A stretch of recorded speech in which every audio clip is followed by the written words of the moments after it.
Ini pembagian tauhid dan ini akidah. Bahkan cukup sering kita menganggap kalau tauhid itu dibagi menjadi lebih dari 3, 4, 5 dan seterusnya, kita menyalahkan hal itu. Ini kekeliruan. Ini bukan trinitas. Karena gagal paham. Assalamualaikum warahmatullahi wabarakatuh. Alhamdulillah wassalatu wassalamu ala Rasulillah wa ala alihi wa sahbihi wa man walah, amma ba'd. Kaum muslimin, para jamaah sekalian, yang semoga kita semua dirahmati oleh Allah Subhanahu wa taala. Pada pertemuan yang keempat ini, insya Allah kita akan mengkaji permasalahan, dan ini lebih sensitif lagi, tentang masalah membagi tauhid menjadi 3. Kita orang-orang salafi sepakat semuanya. Bahkan diajarkan di semua pesantren-pesantren kita bahwa tauhid itu ada 3 macam. Tauhid rububiyah, tauhid uluhiyah, dan tauhid asma was sifat. Para jemaah, padahal pembagian 3 macam ini tidak pernah dicontohkan oleh Nabi Shallallahu Alaihi Wasallam. Tidak pernah pula dicontohkan dan disampaikan oleh para sahabat. Bahkan di 3 generasi tidak pernah ulama salaf mengatakan at-tauhidu thalathatu aqsam. Tauhid itu ada 3 macam. Tidak pernah ada ulama salaf di 3 generasi mengatakan hal itu. Namun kenapa kita yakini, bahkan ini akidah, kita katakan tauhid ada 3 macam. Padahal secara contoh Nabi tidak pernah mencontohkan, tidak pernah mengucapkan hal itu. Para jemaah, lalu kenapa tidak sesat? Kenapa kita tidak terima kalau dikatakan kita telah sesat dalam akidah karena membagi tauhid menjadi 3? Kenapa kita tidak terima? Jawaban kita lagi-lagi karena ada dalil umum. Karena pembagian tauhid yang 3 itu berdasarkan al-istiqra, berdasarkan dalil-dalil setelah kita baca, kita pelajari. Terkandunglah dalam Al-Quran, hadis, dalil-dalil itu kalau diringkas, tauhid itu bisa diringkas menjadi 3. Jadi pembagian tauhid menjadi 3 tadi sebenarnya hanya untuk memudahkan memahami saja. Walau demikian, intinya belum pernah ada contohnya dari Nabi dan para sahabat. Jika sesuatu yang tidak ada contohnya sesat, berarti kita telah sesat dalam akidah. Makanya para jemaah, prinsip itu perlu kita perbaiki. Tidak mesti yang tidak ada di zaman Nabi berarti sesat, selagi bersandar kepada dalil-dalil umum dan lain sebagainya. Para jemaah, ini pembagian tauhid dan ini akidah. Bahkan cukup sering kita menganggap kalau tauhid itu dibagi menjadi lebih dari 3, 4, 5 dan seterusnya, kita menyalahkan hal itu. Kita katakan sudah terkandung di 3 pembagian tadi. Padahal para jemaah, kalaulah alasan kita sudah terkandung seperti tauhid hakimiyah, tauhid mulkiyah, tauhid dzatiyah dan lain sebagainya, kita katakan salah pembagian itu. Sudah terkandung di dalam tauhid rububiyah, di dalam tauhid uluhiyah dan seterusnya. Alasan kita sudah terkandung. Kalau itu alasannya, berarti sebenarnya tauhid itu hanya ada 1, yaitu tauhid rububiyah. Karena sebenarnya tauhid rububiyah, tauhid Rabb, itu sudah mengandung di dalamnya 3 jenis tauhid tersebut. Bahkan semua jenis tauhid sudah terkandung dalam tauhid rububiyah. Apa dalilnya? Dalilnya adalah pertanyaan di alam kubur. Ketika malaikat bertanya kepada orang yang di alam kubur tentang tauhid, maka sama sekali tidak ditanya tentang uluhiyah, tidak ditanya tentang asma wa sifat, tapi yang ditanya man rabbuka, siapa Rabbmu, siapa rububiyahmu, yang ditanya tauhid rububiyah. Hanya satu itu saja yang ditanya. Kenapa? Karena sebenarnya rububiyah, Rabb, sudah mengandung semua jenis tauhid. Para jemaah, Tuhan, siapa Tuhanmu? Tuhan itu tentu yang kita sembah. Tuhan itu tentu yang menciptakan alam. Tuhan itu tentu yang memiliki sekian banyak sifat-sifat yang maha sempurna. Maka sudah terkandung. Kalau alasan kita semua sudah terkandung, berarti tauhid sebenarnya cuma satu. Tauhid rububiyah, karena sudah terkandung semua di dalamnya. Ternyata tidak. Makanya para jemaah, ini adalah salah satu penguat saja. Apa yang kita yakini, kalaulah itu memang baik, niscaya Nabi dan sahabat melakukan, itu suatu prinsip yang tidak mutlak. Tauhid artinya adalah ja'lu syai' wahidan, menjadikan sesuatu menjadi satu.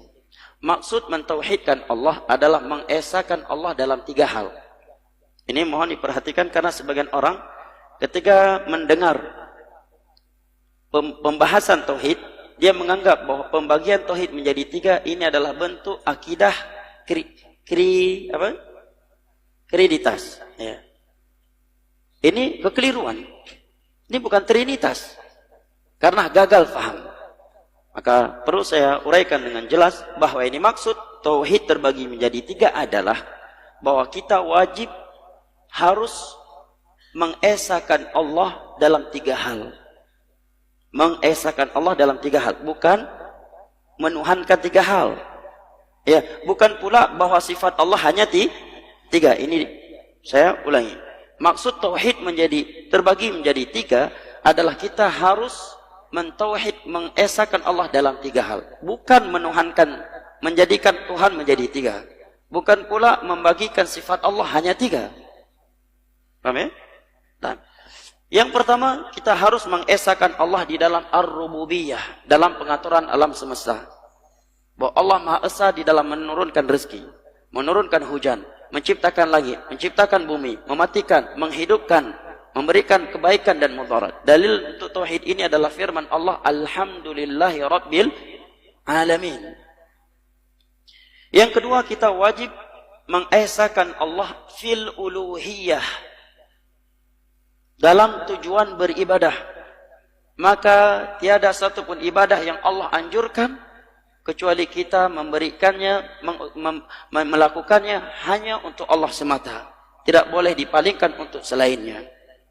Dalilnya adalah iyyaka na'budu wa iyyaka nasta'in. Hanya kepada Engkaulah kami beribadah dan hanya kepada Engkaulah kami memohon pertolongan.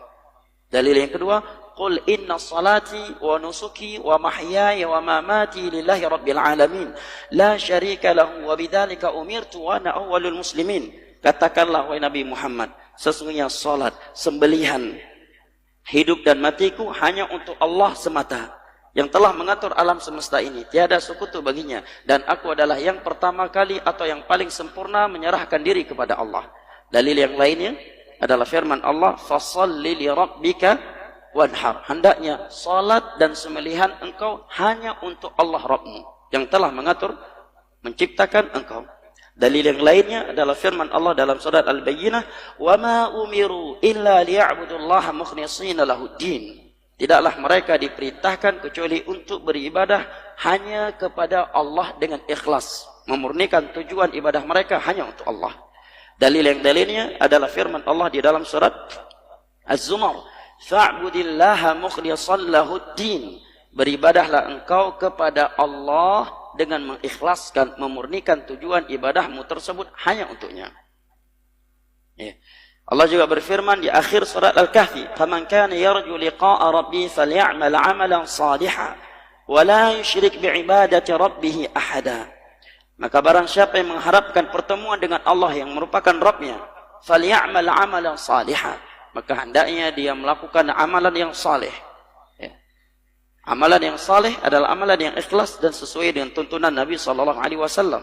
Wa la yusyrik bi'ibadati rabbih ahada. Dan janganlah ia menyekutukan Allah Jalla wa'ala dengan sesuatu apapun.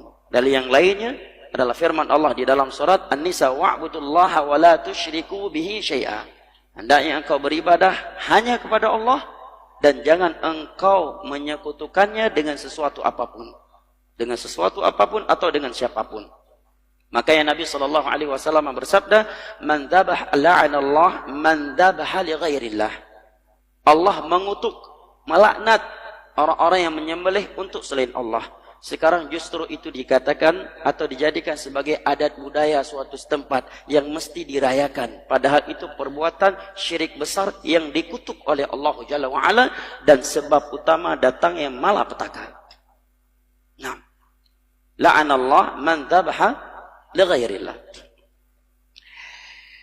Yang ketiga, kita mesti mengesahkan Allah Jalla wa'ala dalamnya adalah fi asma'ihil husna wa sifatihil ula. Pada nama-nama Allah yang maha indah dan sifat-sifatnya yang maha tinggi. Dan para ulama menyatakan seseorang telah mengesahkan Allah pada nama dan sifat-sifatnya apabila dia isbatu ma asbata lillahi ma asbata li nafsihi minal asma'i was sifati fi kitabil azizi awi sunnati sahihati min ghairi takyifin wala tahrifin wala ta'tilin wala tamthil. Yaitu dia tetapkan apa yang telah Allah tetapkan untuk dirinya dari nama-nama dan sifat-sifat yang ia tetapkan untuk dirinya dalam Al-Qur'anul Karim dan hadis-hadis Nabi SAW. Karena terkait sebutan nama atau sifat untuk Allah itu hanya dibangun di atas dua ini, ya, Al-Quran dan hadis, ya, Al-Quran dan hadis.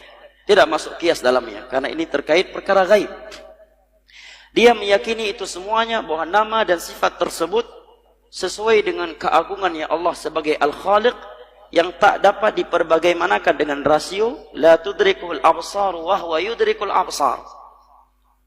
Yang tidak boleh ia takwil dari yang tersurat darinya kepada makna yang tidak tersurat. Tidak boleh pula dia menolaknya dan tidak boleh pula ia menyerupakannya dengan sifat makhluk. Laisa kamitslihi syai'un wa huwas samiul basir. Ini dalil dasar, dalil utama dalam bab tauhid asma' wa sifat. Laisa kamitslihi syai'un wa huwas samiul basir. Tiada sesuatu yang serupa dengan Allah. Perhatikan bunyi ayat. Allah tidak menyatakan ia tidak memiliki sifat istawa. Allah tidak menyatakan ia tidak memiliki sifat ini dan itu. Tetapi Allah hanya meniadakan keserupaan darinya. Tiada pendalilan sedikit pun dari ayat ini peniadaan Allah dirinya terhadap dirinya dari sifat-sifat tertentu. Allah tidak menyatakan dia tidak memiliki sifat ini, dia tidak memiliki sifat itu. Tetapi Allah menyatakan laisa kamitslihi syai'un, tiada sesuatu yang serupa dengannya. Kenapa saya pertegaskan hal itu? Karena seringkali ayat ini dipakai oleh sebagian orang untuk menolak beberapa sifat yang Allah sendiri memberitakan dirinya bersifat dengan sifat tersebut. Makanya saya katakan, Allah di dalam ayat ini tidak menyatakan dirinya tidak memiliki sifat istawa. Allah juga tidak meniadakan dalam ayat ini darinya sifat-sifat yang telah ditolak oleh sebagian orang tatkala dia memahaminya dengan akal atau dengan alasan khawatir menyerupakan Allah dengan makhluknya. Tapi dalam ayat ini Allah katakan laisa kamitslihi syai'. Tiada sesuatu yang serupa dengannya, bukan dia tidak memiliki sifat. Maka pada ayat berikutnya Allah katakan wa huwas samiul basir. Dan dialah adalah Allah yang bersifat mendengar lagi melihat.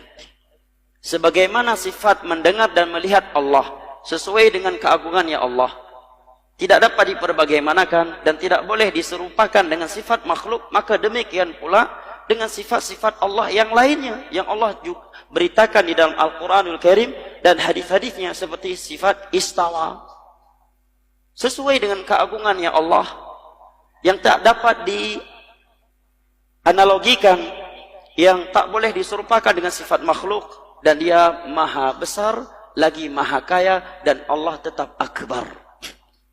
Jelas Allah tetap akbar.